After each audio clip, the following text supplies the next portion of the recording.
तो सर आपका नाम क्या है? मेरा नाम मुकेश कुमार है। इस संस्था का पूरा नाम क्या है? मेरे संस्था का पूरा नाम माँ महामाया कोचिंग सेंटर है। सर आप इस संस्था के आप क्या हैं? मैं इस संस्था का संचालक हूँ। आपका नाम क्या है? सुमन कुमार, आप कौन सा विषय पढ़ा रहे हैं? आप हिंदी और संस्कृत। नाम क्या है? राजकुमारी, आप किस क्लास में पढ़ते हैं? 10th। तो सर आपका नाम क्या है? मेरा नाम तरुण कुमार है। ये बता दें। सर आपका नाम क्या है? मेरा नाम मंतोष कुमार पड़ेगा। आपका नाम क्या है? आकाश कुमार गुप्ता। आप किस क्लास में पढ़ते हैं? क्लास 9। सर आपका नाम क्या है? जी, मेरा नाम रवि कुमार यादव होगा। हेलो दोस्तों, स्वागत है फिर से एक नए वीडियो में। दोस्तों आज की इस वीडियो में एक ऐसी संस्था के बारे में बताने लगे हैं जो शायद आप लोगों ने कभी नहीं सुना होगा। वो कौन सा बात है इस वीडियो में बताएंगे। तो वीडियो को स्टार्ट करने से पहले सबसे पहले मैं अपना परिचय दे देता हूँ। तो मेरा नाम है पवन कुमार। देख रहे हैं अपना यूट्यूब चैनल पवन अगर बोलो उस चैनल में। तो जिस संस्था की मैं बात कर रहा हूँ उस संस्था का नाम है माँ महामाया कोचिंग सेंटर, बिहियाँ चौरास्ता, भोजपुर, बिहार। और हमने यहाँ पर सुना कि यहाँ पर अच्छी तरीके से पढ़ाई होती है और मैट्रिक और इंटर में भी यहाँ से इस संस्था से रिजल्ट आता है। तो क्या है इसकी जानकारी, हम चलते हैं इसके डायरेक्टर के पास। तो चलिए सबसे पहले हम डायरेक्टर के पास चलते हैं। मैं एक मिनट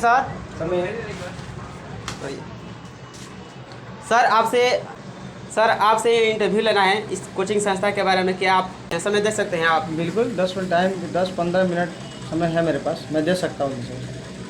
तो चलिए ठीक है। तो मैं आपसे क्वेश्चन पूछना चाहता हूँ। बोलिए। तो सर आपका नाम क्या है? मेरा नाम मुकेश कुमार है। इस संस्था का पूरा नाम क्या है? मेरे संस्था का पूरा नाम माँ महामाया कोचिंग सेंटर है। सर आप इस संस्था के आप क्या हैं? मैं इस संस्था का संचालक हूँ। सर आप कितने सालों से यह काम कर रहे हैं या पढ़ा रहे हैं?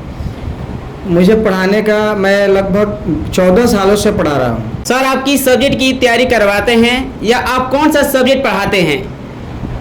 मैं आर्ट्स विषय की तैयारी करवाता हूँ और इसके साथ साथ साइंस की भी तैयारी करवाता हूँ शिक्षक की अनुपस्थिति में। सर आप कब से और कितने सालों से कोचिंग चला रहे हैं? मैं 12 वर्षों से अपने इस कोचिंग को चला रहा हूँ, जो जिस नाम से मैंने आपको बोला, माँ महामाया कोचिंग सेंटर के नाम से 12 वर्षों से इसी जगह पर मैं कोचिंग चला रहा हूँ।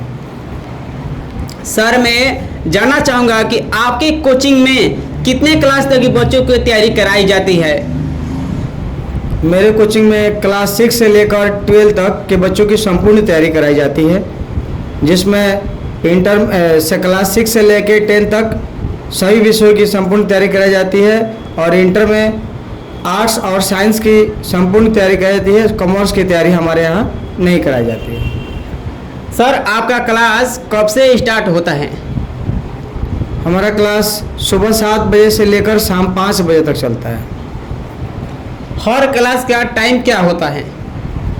हर क्लास का टाइम देखा जाए तो अलग अलग शिफ्ट के अनुसार है।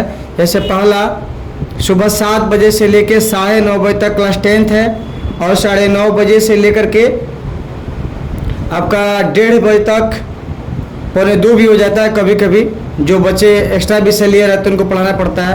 ये आपका इंटर का शिफ्ट है और ये ख़त्म होने के बाद 1 घंटा रेस्ट मिलता है। फिर इसके बाद आपका शाम में आ जाता है 3 बजे से बैच आता है, तो ये 5-5:15 तक चलता है। और इसके बाद जो आधा घंटा या 45 मिनट कहिए या 40 मिनट कहिए, जो बच्चों को आसपास के हैं या कहीं के भी हैं उनको कोई परेशानी है कि सब्जेक्ट में, तो एक्स्ट्रा में आकर हमसे बातचीत करते, माने कि कोई भी सब्जेक्ट है उसकी पूछताछ कर सकते हैं। उसकी प्रीवियस जो जैसे किसी का पीछे का छूट गया है, वो किसी बच्चा से नोट्स ले लिया है लेकिन उसको समझ में नहीं आ रहा है, तो उसको हम टाइम दिए हैं कि आराम से शाम में आओ और शाम में मैं फ्री माइंड रहता हूँ। उस समय जो दिक्कत है बच्चों का परेशानी को मैं दूर करता हूँ। सर आप अलग अलग सब्जेक्ट के लिए अलग अलग टीचर रखते हैं या एक ही टीचर को 2 सब्जेक्ट पढ़ाते हैं? जी नहीं, एक ही टीचर तो इतने विषय पढ़ा नहीं पाएंगे और मेरे यहाँ सभी विषयों के अलग अलग टीचर हैं। हमारे यहाँ एक विषय के 2 टीचर हैं, किसी विषय के तो 3 भी टीचर हैं और सभी विषयों की अलग अलग तैयारी कराने के लिए शिक्षकों के माध्यम से बच्चों की संपूर्ण तैयारी कराई जाती है। और वही कभी कभी शिक्षक की अनुपस्थिति में बच्चों को हमको भी मदद करना पड़ता है। सर अगर कोई बच्चा क्लास में नहीं आता है और उसका छूट जाते हैं तो आप किस तरह से उसको बैकअप कराते हैं? यदि कोई बच्चा मान लीजिए किसी कारण यानी बीमार पड़ जाता है या अपने कोई भी फैमिली प्रॉब्लम के कारण नहीं आ पाता है और उस दिन उसका छूट जाता है, तो नेक्स्ट क्लास में जब मेरे पास आता है तो हम बच्चों से उसको नोट्स दिलवा के लिखवा देते हैं और उसको हम सैटरडे और संडे 2 दिन उसको हम समय दिए हैं कि आप आकर के बैकअप क्लास का जो है पूछ सकते हैं और जानकारी ले सकते हैं। इस तरह से हम अपने बच्चों को जो बैकअप क्लास का मेंटेन कराते हैं। सर कोई भी बच्चा कितना सीख पाया और कितना याद रखता है, इस बात की जानकारी कैसे लेते हैं? कोई बच्चा सीख पाया, ये तो बहुत अच्छा बात आप पूछ रहे हैं। आखिर मूल बच्चों का शिक्षा पाने का उद्देश्य है कि बच्चा हमारे पास आया तो सीखा कितना, जाना कितना। ऐसी को हम लोग हकीकत में पढ़ाई करते, क्योंकि नोट्स फेयर छाप देने से बच्चों का पढ़ाई नहीं हो पाता है। तो इसकी जानकारी हम प्राप्त करते हैं टेस्ट के माध्यम से। समय समय पर हर एक सब्जेक्ट का समय समय पर टेस्ट लेकर के और बच्चों से प्रतिदिन पूछताछ, अंतिम घंटे में पूछताछ के माध्यम से हम जानकारी प्राप्त कर लेते हैं कि हमारे बच्चे कितने सीखे, कितने जाने और अभी उनको कितना सिखाना पड़ेगा और कितना उनको बताना पड़ेगा। टेस्ट के माध्यम से हम लोग बच्चों की जानकारी ले पाते हैं कि बच्चे हमारे यहाँ हर एक टेस्ट में देने के बाद पता चलता है कि उनका कितना नंबर आया। और उसमें यदि बच्चे अच्छे अंक नहीं ला पाते हैं, जो बच्चे लोअर में आते हैं उनको एक अलग से कैटेगरी बनाई जाती है और फिर उनको अलग से गाइड किया जाता है ताकि वे एक कैटेगरी के लायक फिर से आ जाए। सर अगर जो बच्चा पढ़ने में होनहार होता है तो उसको आप किस तरीके से गाइड करते हैं?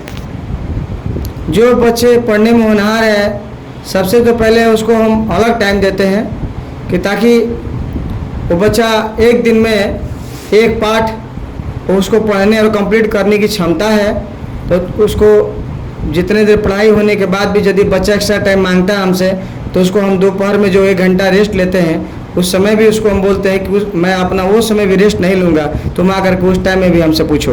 मतलब उसके लिए हमेशा के लिए दरवाज़ा खुला है उसके लिए।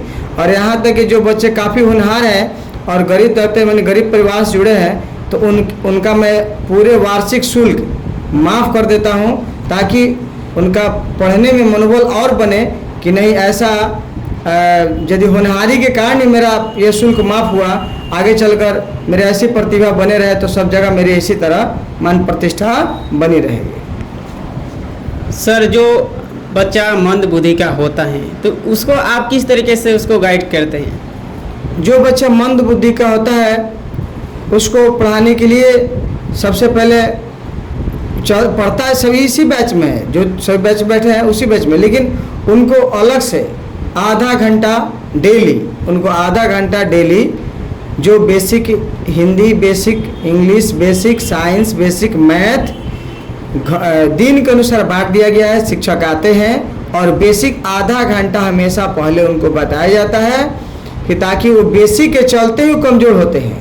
और जब उनका बेसिक कंप्लीट साथ साथ होते रहता है क्लास के सब्जेक्ट के साथ साथ, तो 1-2 महीना या 3 महीना आते आते या लास्टी 6 महीना तक आते वे बच्चे फिर इसी लेवल के आ जाते हैं। आप परीक्षा की तैयारी कैसे कराते हैं?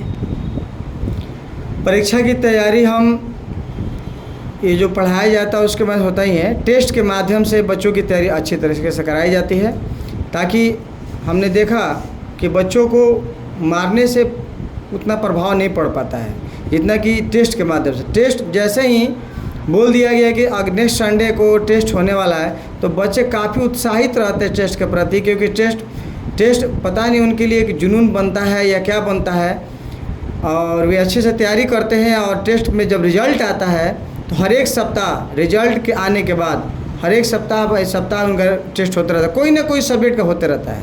और हर एक सप्ताह उनको प्रथम, द्वितीय और तृतीय मैंने फर्स्ट, सेकंड, थर्ड के आधार पर उनको पुरस्कृत भी किया था। यही पुरस्कृत करना और बच्चों के बीच में उनको सम्मानित करना उनके बीच में एक बहुत बढ़िया तैयारी का एक माध्यम बन जाता है। और इसी चीज़ को देखकर वे अगले टेस्ट में जो पीछे हुए हैं वे अगले टेस्ट में ये सम्मान और ये पुरस्कार पाने के लिए वे अच्छे तैयारी करते हैं, ताकि मेरा भी इतना मान सम्मान हो और बच्चे अच्छे से तैयारी कर लेते हैं। आपके यहाँ टेस्ट की व्यवस्था कैसी होती है? मेरे यहाँ टेस्ट की व्यवस्था साप्ताहिक है। हाँ, ये क्या आप टेस्ट के लिए कोई प्रैक्टिस सेट भी करवाते हैं? जी देखिए, टेस्ट के लिए टेस्ट का मतलब है कि अभी जैसे कि हम लोग पढ़ाते हैं लेसन 1 2 3, तो ऐसा अभी जब हम लोग वीकली जो लेते हैं यानी साप्ताहिक जो टेस्ट लेते हैं वो लेसन पढ़ाने के आधार पर होता है। लेकिन जैसे हम लोग लेसन समाप्त करते हैं तो ये अपना पूरे विषय से अलग से अपना प्रैक्टिस सेट हम तैयार करते हैं और उसके माध्यम से लेते हैं। सर, बच्चों को पढ़ाने का आपका क्या उद्देश्य है? बहुत अच्छा सवाल किए, जो कि इसी सवाल से समाज का उजागर होता है। बच्चों को पढ़ाने के पीछे मेरा उद्देश्य ये है क्योंकि हम एक गरीब और साधारण परिवार से जुड़े हैं और शिक्षा के क्षेत्र में कैसे बच्चों को गरीबी झेलनी पड़ती, गरीब परिवार के बच्चों को झेलनी पड़ती है ऊपर उठने के लिए, और कितना मेहनत करना पड़ता है, इसके बारे में हमें अच्छा से ज्ञान प्राप्त है। और कभी कभी तो ये भी देखा जाता है कि सही प्लेटफॉर्म न मिलने के कारण होनहार बच्चे भी कभी अपने ट्रैक से फिसल जाते हैं। इसलिए हमने सोचा कि इस क्षेत्र के हमारे जो क्षेत्र है, इस क्षेत्र के जो गरीब परिवार के बच्चे हैं जिनको, या गरीब अमीर सभी परिवार के, खास करके मैं गरीब के बच्चों को ज़्यादा फोकस करता हूं क्योंकि वे आर्थिक स्थिति से दबे होते हैं और उनको उठाना हमारा परम कर्तव्य है। क्योंकि शिक्षा का मतलब यही नहीं होता है, ठीक है हम लोग कोचिंग संस्थान खोले हैं कि 2 पैसा हमारे पॉकेट में आ रहा है, ये जाहिर है कि सभी लोग पैसे कमा रहे हैं कोचिंग चला के, इसमें कोई शक नहीं है। लेकिन इसके पीछे भी और भी उद्देश्य है कि हम लोग जो शिक्षा दे रहे हैं समाज में, उससे सभी वर्ग के बच्चों का भलाई होना चाहिए। जैसे मान लीजिए जो गरीब परिवार के बच्चे होते हैं उनके पास कभी कभी पैसा के अभाव के कारण वे अपने बच्चों को नहीं पढ़ा पाते, जबकि होनहारी उनके पास बहुत है। तो उस टैलेंट को समाज में उठाने के लिए और समाज की संपूर्ण विकास कराने के लिए हम पढ़ाते हैं, ताकि समाज में जो भी प्रतिभा दबी है उसको उठाया जाए। और इसमें ज़्यादा क्या बोलना है, बस एक ही हमारा नारा है कि समाज सबका विकास सबका सुधार, समाज में सभी वर्गों का विकास हो, सभी का सुधार हो। और यही नहीं, यदि हमको किसी कोचिंग संस्थान से जलन रहता या अपने कोचिंग के प्रति कुछ अलग सा मेरी सोच रहती तो मैं ऐसा कभी नहीं बोलता। जबकि एक सही बच्चे जानते हैं कि किसी दूसरे कोचिंग का भी लड़का लड़की आता है और हमसे पूछना चाहता है कि सर मैं उस कोचिंग में पढ़ता हूँ और मुझे आपसे थोड़ा इस सब्जेक्ट की जानकारी लेनी है, तो उनको मैं खुले दिल से बोलता हूँ, आप किसी भी कोचिंग के हैं, किसी भी कोचिंग के हैं, किसी भी गांव के हैं, किसी भी ज़िले के हैं, उससे हमको मतलब नहीं है। आप सिर्फ ये बताइए आप छात्र हैं, छात्र यदि हैं आप हमारे पास आकर के कोई भी सब्जेक्ट किसी से पूछ सकते हैं। क्योंकि जब हम शिक्षक बने हैं तो समाज के उत्थान के लिए, न कि किसी विशेष वर्ग और विशेष जाति और विशेष समुदाय के लिए बने हुए। हम लोग शिक्षक का मुद्दा ही है कि समाज में सभी वर्गों का और सभी लोगों का एक समान और समान विकास हो और किसमें या किसी की प्रतिभा जो दब रही है उसको दबने न दिया जाए, उसके प्रतिभा को उठाया जाए। सर, आपका पढ़ाने का यही हॉबी था?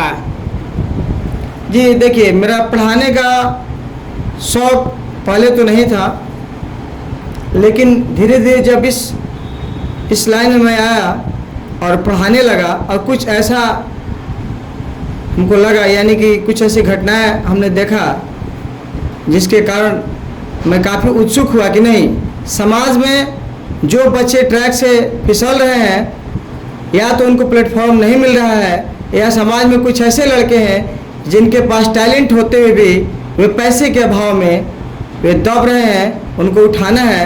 यही मेरा एक शौक़ था, क्योंकि हमने भी इसी घटना को देखा है और इसी तरह हम भी प्रतिभा से अपना दब रहे थे, जिस कारण हमें भी कोई सहारा दिया और आज हम यहाँ तक आए हुए हैं। थैंक यू सर, जो इतना समय देने के लिए, हमारे इस नए दर्शक के दिखाने के लिए धन्यवाद आपके चैनल को, जो कि हमारे पास आपने इतना समय दिया। अगर आप इस संस्था के ऑनलाइन वीडियो देखना चाहते हैं तो इस चैनल का लिंक डिस्क्रिप्शन में डाल दूंगा, आप वहां पर जाकर आप देख सकते हैं। इस संस्था के इस संस्था के जो यहाँ पर पढ़ाई होती है आप देख सकते हैं, तो उसका चैनल लिंक डिस्क्रिप्शन में डाल देंगे, तो आप वहाँ से आप देख सकते हैं। अगर मैंने पिछले वीडियो में 2 वीडियो बनाया था कि मैं सरदार पूना कोचिंग एक इंटरव्यू लिया था और एक IT विजन कंप्यूटर में लिया था। अगर यह भी वीडियो देखना चाहते हैं तो यहाँ पर आई बटन में आपको देखने को मिलेगा, या आप इसका लिंक डिस्क्रिप्शन में मैं डाल दूंगा, तो आप देखना चाहते हो तो आप देख सकते हैं। दर्शक जिस तरीके से खुश रहे, मैं उनको खुश रखना चाहता हूँ, तो सभी गार्जियन से को छात्राओं को, इसके लिए मैं समय दे सकता हूँ, इसमें कोई बड़ी बात नहीं। तो चलिए आप इस संस्था की कुछ क्लास दिखाएं कि यहाँ पर किस तरीके से यहाँ पर पढ़ाई हो रहा है। चलिए।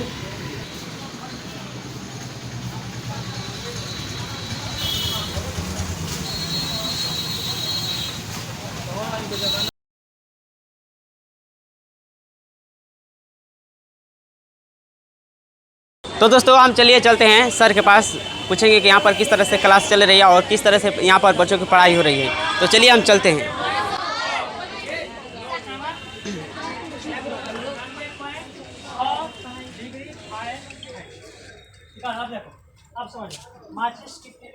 सर आपका नाम क्या है? सुमन कुमार। आप कौन सा विषय पढ़ा रहे हैं? आप हिंदी और संस्कृत। छात्र छात्राओं से कुछ बातचीत कर सकते हैं? बिल्कुल कर लीजिए, जो पूछना है पूछ लीजिए। तो आपका नाम क्या है? राजकुमारी। आप किस क्लास में पढ़ते हैं? 10th। क्या आप यहाँ पर पढ़ाई अच्छी तरह से समझ में आता है? हाँ। क्या आपके क्लास में सभी विषयों की समय अनुसार टेस्ट लिया जाता है? हाँ। क्या आप जो पढ़ा रहे हैं उससे बच्चों की क्या संतुष्ट है? थोड़ा बच्चों से कुछ उत्तर या प्रश्न कुछ हमारे सामने करके दिखाइए। खड़े हो बाबू। जो अभी हम कहानी तुमको पढ़ाए हैं, ये तो कहानी समझ में आ गया होगा। ये अभी कौन सी कहानी पढ़ाए हम? माँ। इस कहानी के लेखक कौन से हैं?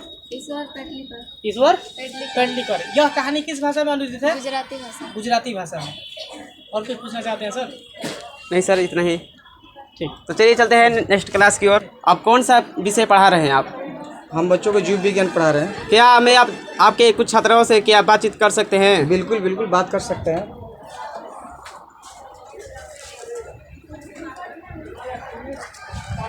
आपका नाम क्या है? संगीता कुमारी। आप किस क्लास में पढ़ते हैं? 9th class. क्या आप यहाँ पर पढ़ाई अच्छी तरह से समझ में आती है? बहुत अच्छी समझ। क्या आपके क्लास में सभी विषयों की समय अनुसार टेस्ट लिया जाता है? हर संडे को लिया जाता है। तो चलिए ठीक है, तो चलिए चलते हैं नेक्स्ट क्लास की ओर। आपका नाम क्या है? मेरा नाम तरुण कुमार है। आप कौन सा सब्जेक्ट पढ़ाते हैं? साइंस पढ़ाते हैं। साइंस में रसायन शास्त्र पढ़ाते हैं। तो चलिए ठीक है, तो देख सकते हैं यहाँ पर ये सर पढ़ाते हैं। तो चलिए अब चलते हैं नेक्स्ट क्लास की ओर। नेक्स्ट क्लास की ओर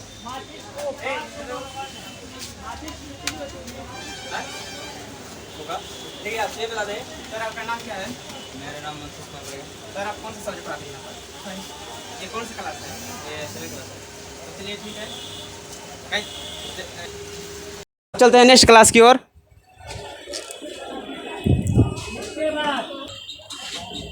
तो सर आपका नाम क्या है? आकाश कुमार गुप्ता। आप कौन सा सब्जेक्ट पढ़ाते हैं यहाँ पर? इंग्लिश। ये कौन सा क्लास है? क्लास 9th है। क्या मैं बच्चों से कुछ पूछ सकता हूँ? जी आपको। आइए, खड़े होइए। तो आपका नाम क्या है? शिवम कुमार ओझा। आप किस क्लास में पढ़ते हैं? क्लास 9। क्या आप यहाँ पर पढ़ाई अच्छी तरीके से समझ में आता है? हाँ। क्या आपके क्लास में सभी विषयों का समय अनुसार टेस्ट लिया जाता है? हाँ। तो चलिए ठीक है, तो गाइस चलिए हम चलते हैं नेक्स्ट क्लास की ओर।